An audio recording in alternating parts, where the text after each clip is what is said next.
Alright guys, we're back with another technical video. Today I'll be going through your question, answering it, and hopefully you find your solution that you need.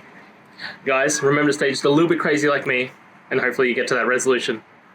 Now, let's continue on to the video.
And that's it guys. I hope the video helped find that resolution you were looking for.